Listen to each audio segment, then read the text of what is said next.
गुरु भाई ने क्वेश्चन पूछा था मुझसे कि मैं पूरे दिन एक ही उसमें असमंजस में रहता हूँ कि मैं जो मंत्र जप कर रहा हूँ वो मैं अ, शुद्ध जप पा रहा हूँ या नहीं। मतलब मंत्र जप बोलने में तो शुद्ध हो जाए, पर जब हम मानसिक रूप से जपते हैं तो हमें कैसे पता चले भी वो शुद्ध फॉर्म में जपा जा रहा है कि नहीं। क्या इस पे भी ध्यान देना चाहिए या नहीं? फिर मैंने तो गुरु भाई यही बोला था कि जैसा भी रटा जा रहा है हमें इस बारे में सोचना ही नहीं है। हमें सिर्फ कोशिश करनी है कि ज़्यादा से ज़्यादा हम रटें और गुरुदेव को आगे रखें, उसको करते रहें। अगर ज़्यादा ही प्रॉब्लम आ रही है तो शुरू में थोड़ा सुन लें हम फ़ोन से, वो धीरे-धीरे फिर हैबिट होती जाएगी। और मैंने तो यही बोला था बस कि हमें इतना दिमाग लगाना ही नहीं है कि सही रटा जा रहा है या गलत। क्योंकि वो टीचर हैं, इतना तो उनको पता ही होगा कि भई वो ठीक ही रट रहे होंगे, मुझे लगता है जहाँ तक। पर वो मैंने कहा व्यर्थ ही आप चिंता कर रहे हो। उनको वैसे सोराइसिस भी था पैरों में, लेकिन कहते हम्म। मंत्र जप से मुझे बहुत आराम है, बहुत ज़्यादा। मतलब हम्म। 100% तो नहीं गया है, बट अभी ये लगा लो 10-20% रह गया है।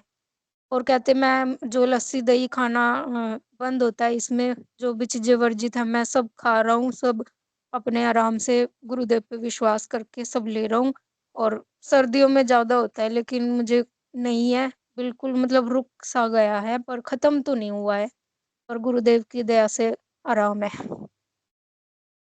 जय गुरुदेव गुरु भाई, जय गुरुदेव सारे जय गुरु भाई बहनों। जय जय गुरुदेव। गुरु गुरु भाई, ये जो समस्या है जो इन्होंने बताई है कि ये गुरु भाई की समस्या है कि मैं मंत्र का जाप सही कर रहा हूँ या नहीं कर रहा हूँ, ये समस्या बहुत सारे साधकों की होती है। इवन कि आप जो पुराने साथी हैं, कई बार उनके साथ भी समस्या उत्पन्न हो जाती है कि कहीं मैं मंत्र का जाप गलत तो नहीं कर रहा हूँ।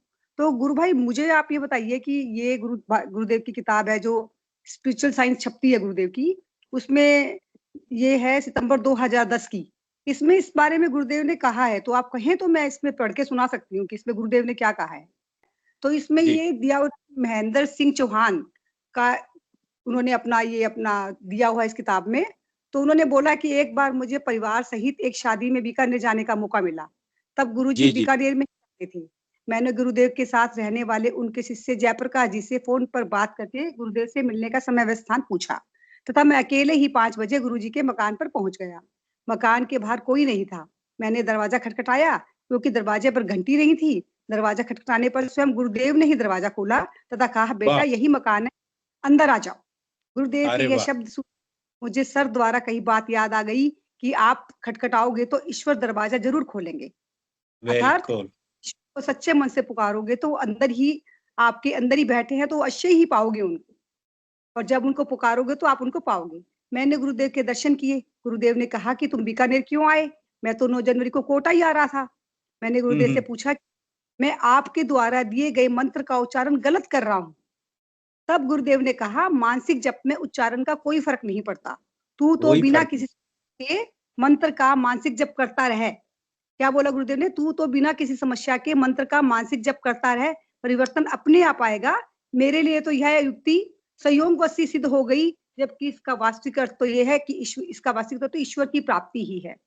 वाह आप वाह। ईश्वर को, इसलिए ये सोचना कि मैं मंत्र का उच्चारण गलत तो नहीं कर रहा हूँ, तो आप गुरुदेव की सीडी को बार बार सुन सकते हैं जिसमें गुरुदेव ने मंत्र का उच्चारण किया है। आप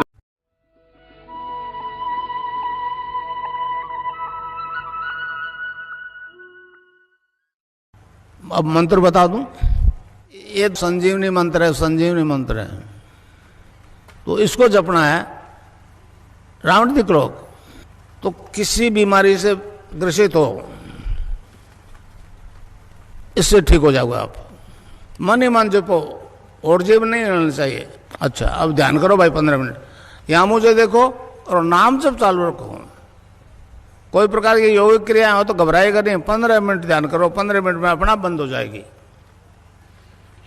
तो मंत्र है cling Krishna cling, cling Krishna cling.